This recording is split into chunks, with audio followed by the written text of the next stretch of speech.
በአማራ ሕዝብ በተፈጸሙ የሰብአዊ መብት ጥሰቶች ላይ ገለልተኛ ዓለም አቀፍ ምርመራ ሊደረግ ይገባል ሲሉ ዶክተር ደሳለኝ ጫኔ ያሳሰቡ። ይህንን ጉዳይ አሰናድተናል፣ ትሰሙታላችሁ። በአማራ ክልል በአንድ ወር ውስጥ በ103 በላይ የተለያዩ አካባቢዎች ውጊያ መደረጉን የአማራ ማህበር በአሜሪካ ባወጣው ሪፖርት አመላከተ። ይህንም ጉዳይ ይዘናል፣ ትሰሙታላችሁ። ብልጽግናው መራሽ መንግስት በተለያዩ ክልሎች ወጣቶችን እያፈነ በግዳጅ እያፈሰ እንደሆነ ታወቀ። አብራችሁ ስትቆዩ የምትሰሙት መረጃችን ነው። ግፈኛው የአብይ ሰራዊት በደፈጣ ተመታ። አማራ ፋኖ ብሔራዊ ኃይል በላይዝ ደጃዝማች 5ኛ ኮር አርበኞች ክፍለ ጦር የተሰማ መረጃ አለ። ይህንም ዝርዝር እናቀርብላችኋለን። ክቡራን አድማጮቻችን በድጋሚ ለዚህ ቻናል አዲስ የሆናችሁ ቤተሰቦች ሰብስክራይብ ማድረጉን እንዳትዘንጉ እያልን የግንባር መረጃዎች እንደተለቀቀ ወዲያውኑ እንዲደርሳችሁ ደውል ምልክቱን ተጫኑት እያልን በቀጥታ ወደ ዝርዝር መረጃ አቀናን።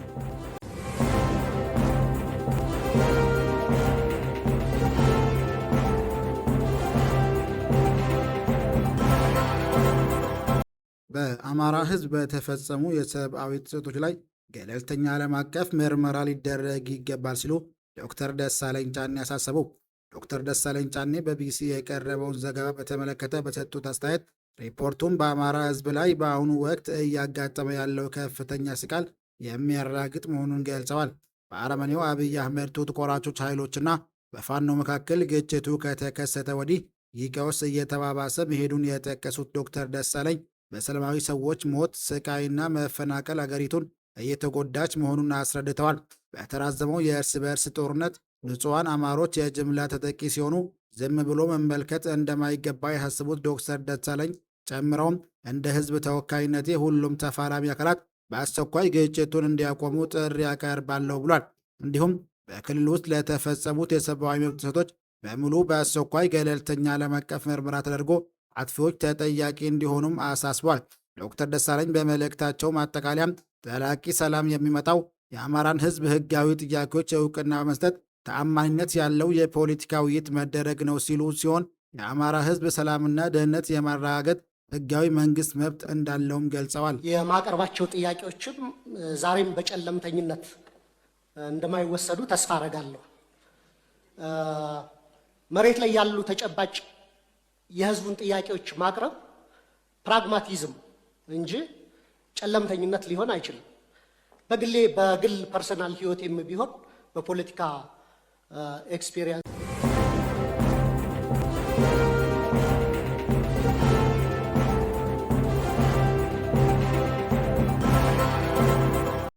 ብልጽግናው መራሽ መንግስት በተለያዩ ክልሎች ወጣቶችን እያፈነ በግዳጅ እያፈሰ እንደሆነ ታወቀ። አገዛዙ በእርግጥም ለዓመታት ወጣቶችን ዕድሜያቸው ለውትድርና ያልደረሱ ሕፃናትን ጨምሮ የተለያዩ የአገሪቷ ክፍል በግዳጅ እያፈሰ ወደ ጦርነት እሳት እየማገደ ቁጥራቸው በውል የማይታወቅ እልፍ የድሃ ልጆችን አስጨርሷል። ወላጅ እናቶችም ቤተሰቦችን ልጆቻችን የት ናቸው ብለው የመጠየቅ መብት እንኳን አይፈቀድላቸውም። የአገዛዝ ፖሊስና ደንብ አስከባሪ ተቀጣሪዎች የድሃ ልጆችን አፍነው ከወሰዱ በኋላ ቤተሰቦቻቸው ልጄ ከአቅመ ውትድርና አልደረሰም፣ በዚያ ላይ ያለ ፍላጎቱ ነው ተገዶ የተወሰደው ወዘተ ለሚለው ጥያቄ ምላሻቸው ልጆቻችሁን እንዲለቀቁ ከፈለጋችሁ ከ50 ሺህ እስከ 100 ሺህ ብር ካልከፈላችሁ አለቅም በማለት የታፋሽ ቤተሰቦችን በማጎሳቆል ያባራቸዋል። እናት የልጅቷን ሕይወት በአጭር እንደቀረ አስባ ተስፋ ከመቁረጥ ውጭ ምንም አይነት መፍትሄ እንደማታመጣ አውቃ እያነባች ትኖራለች። ይህ መፍትሄ የታጣለት የአገዛዙ የአፈሳ ጉዳይ ዛሬም በእጅጉን ተባብሶ መቀጠሉን ከተለያዩ ክልሎች መረጃዎች እየወጡ ይገኛሉ። በቤንሻንጉል ጉሙዝ ክልል አሶሳ ከተማ ላይ በቀን 5 ህዳር 2018 ዓ.ም ጀምሮ እስከ ዛሬው ቀን ድረስ ከፍተኛ የሆነ አፈሳ በአገዛዙ ፖሊስና ደንብ አስከባሪ ቅጥረኞች ወጣቶች፣ ሴቶች፣ በዕድሜ የገፉ እንዲሁም ዕድሜያቸው ለውትድርና ያልደረሱ ሕፃናትን ጨምሮ በግዳጅ አስገድደው እያፈሱ ወደ ወታደራዊ ካምፕ እያስገቡ እንደሆነ ስማቸውን እንዳይጠቀስ የፈለጉ የአካባቢ ነዋሪዎች ለከሰም ሚዲያ መረጃውን አደርሰዋል። ነዋሪዎች በቆይታቸውም በብልጽግናው አገዛዝ የግዳጅ አፈሳ ምክንያት በነፃነት መንቀሳቀስና ማህበራዊ ኑሮዎችን መኖር አልቻልንም፣ ከቤት እንኳን ወጥተን ወደ ሱቅ መሄድ፣ የተለያዩ የባልትና ግብዓቶችን አለማግኘትን ለከፍተኛ ጉዳት ዳርጎናል ሲሉ ለጣቢያ ቅሬታቸውን አቅርበዋል። የብልጽግናው መንግስት በበኩሉ በተለያዩ የፕሮፓጋንዳ የሚዲያ መሳሪያው ምንም አይነት አፈሳ አላደረግንም፣ ወደውና ፈቅደው ነው የሀገር መከላከያ ሰራዊትን የሚቀላቀሉት፣ ይህ ሁሉ የጠላትና የአሸባሪዎች የሐሰት ወሬ ነው በማለት ውሃ የማይነሳ ማስተባበያ እየሰጠ ይገኛል። ይህ በእንዲህ ላለ በኦሮሚያ ክልል በመርቲ ወረዳ አቦምሳ ከተማ፣ በናዝሬትና በሐረርጌ በተለያዩ አካባቢዎች እንዲሁም በሁሉም ክልል በሚባል ደረጃ በዚህ ወራት ብቻ ቁጥራቸው በውል የማይገመት ዕድሜያቸው ለውትድርና ያልደረሱ ሕፃናትን፣ በዕድሜያቸው የገፉ ዜጎችን በግዳጅ ታፍሰው በብልጽግና መንግሥት ተወስደዋል።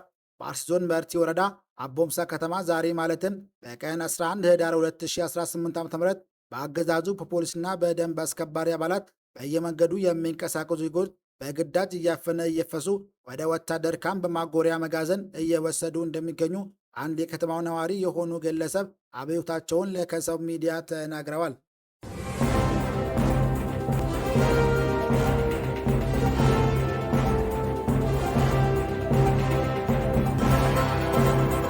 በአማራ ክልል በአንድ ወር ውስጥ በ103 የተለያዩ አካባቢዎች ውጊያ መደረጉን የአማራ ማህበር በአሜሪካ ባወጣው ሪፖርት አመላከተ።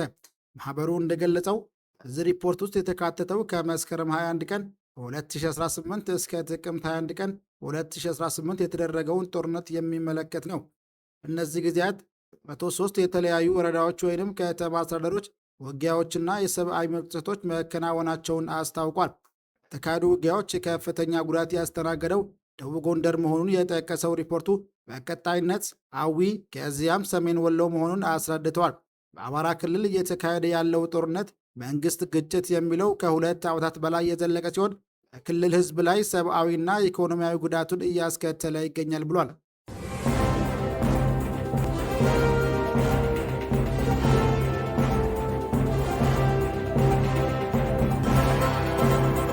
ግፈኛው የአብይ ሰራዊት በደፈጣ ተመታ። የአማራ ፋኖ ብሔራዊ ኃይል በላይ ዕዝ ደጃዝማች 5ኛ ኮር አርበኞች ክፍለ ጦር ማዕከላዊ አርማጭሆ ወረዳ ልዩ ስሙ እንዝልሽ ቀበሌ ጋብላ ከተማ አቅራቢያ ጫሌ መታኮስ የተሰኙ ልዩ ቦታ ዛሬ ህዳር 11 2018 ዓ.ም ከጠዋቱ 12 ሰዓት የአብይ ፋሺስት ሰራዊት በደፈጣ ሙትና ቁስለኛ ሆኗል። በርካታ ጠላት በረገፈበት የእንዝልሽ የደፈጣ ኦፕሬሽን የበላይ ዕዝ ደጃዝማች 5ኛ ኮር አርበኞች ክፍለ ጦር በ4 ብርጌዶች የተወጣጣ ሰራዊት የድል ባለቤት ሲሆኑ ለጊዜው ቁጥሩ ያልተረጋገጠ በርካታ ጠላት ሙትና ቁስለኛ ሆኗል። ከፊሉ በንጋጤ ጥልቅ ገደል ተንከባሎ ስለገባ የሟቹና የቁስለኛው መጠን በቁጥር ለማስቀመጥ ለጊዜው አዳጋች አድርጎታል። በእንዝልሽ ግንባር የተመታው ጠላት ተልዕኮው የከሸፈ ቢሆንም በ5 አቅጣጫ ተጨማሪ ሰራዊት ገፍቶ በማስገባት ሞራሉን ለማካከስ ሙከራ እያደረገ ይገኛል።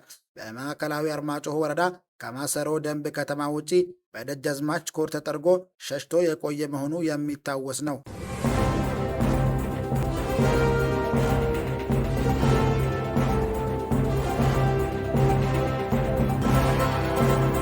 የትምህርት ሚኒስትሩ ፕሮፌሰር ብርሃኑ ነጋ አዲስን ቁጣን የተቃውሞ አመፅን የቀሰቀሰ ውሳኔ ይዘው ብቅ ብለዋል።